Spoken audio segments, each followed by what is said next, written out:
As we begin this segment, we do want to warn viewers.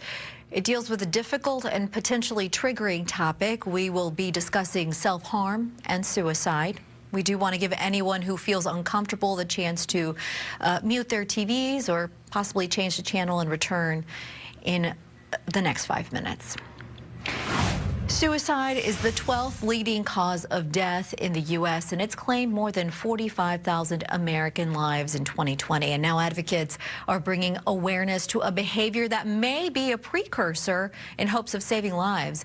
We are talking about self-harm, and we do want to give people the tools and resources to support themselves or loved ones through episodes of self-harm. Joining me live with expert insight is registered nurse Meg Harrell. Nurse Harrell, welcome. Thank you. We want to start off today by defining what self-harm is and the different forms it can take. Absolutely. So self-harm really is injury to yourself, and it comes in a lot of different forms. It can be cutting yourself, hitting yourself, burning yourself. On individuals who practice self-harm, you may see an abundance of cuts, scratches, or bruises, or intense rubbing specifically in one area. And they're really just trying to release intense emotions related to trauma or stress. And as we mentioned right off the top here, some experts say that self-harm may be a precursor to suicide. So tell us what that means.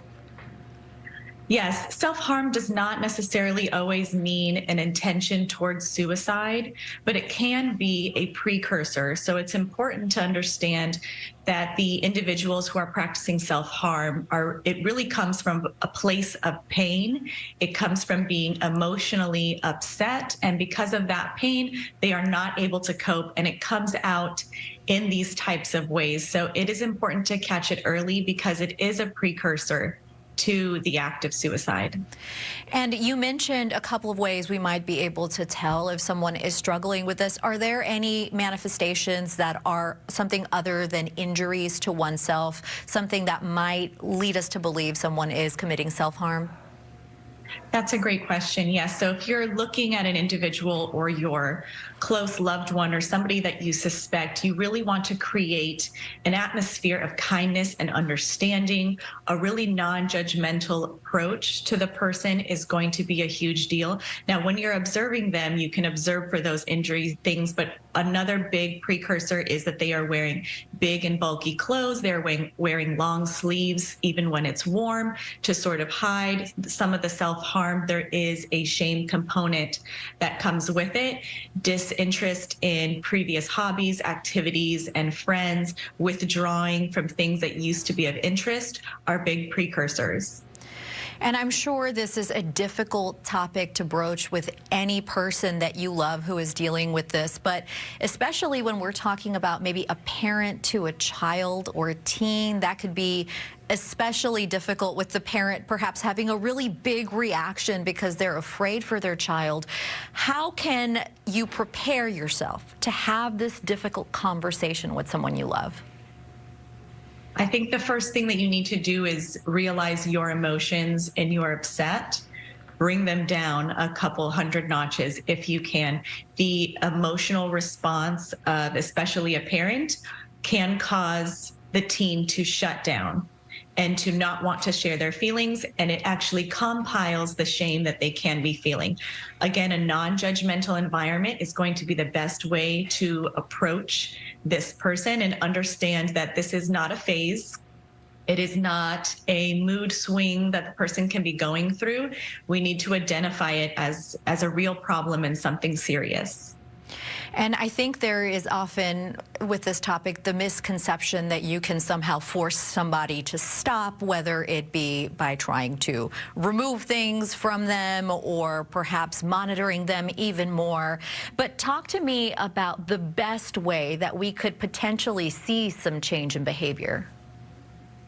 I think looking at it without a stigma is going to be a really beneficial way to approach it. Realize that as medical technology advances, we can see in mental health the chemical imbalances, and we can diagnose it the same way that we diagnose cardiovascular disease.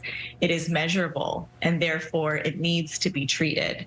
And then as we're approaching these people, let's try to identify self-harm triggers, listen to them as they are talking about where their pain is, where it comes from, and then please find professional help. Seek support from a therapist. Talk to me about the best ways to make that decision as to what mental health professional will work for this situation, because it is just so much to handle alone. Yes, and if you are by yourself, I really encourage you to take advantage of the resources out there. There are so many resources, and if you don't have one readily available, you can always text 988 for the National Mental Health Crisis Line. Also, mentalhealth.gov has a lot of resources specific to communities where you can put in your zip code and find communities specifically for teens and veterans and high-risk people, specifically around self-harm and suicide. And in your expertise, is there something that you can say to viewers about there always being hope? I know that weight people feel must just be unyielding, but what can you say about moving past this eventually? A couple of things: that it is treatable.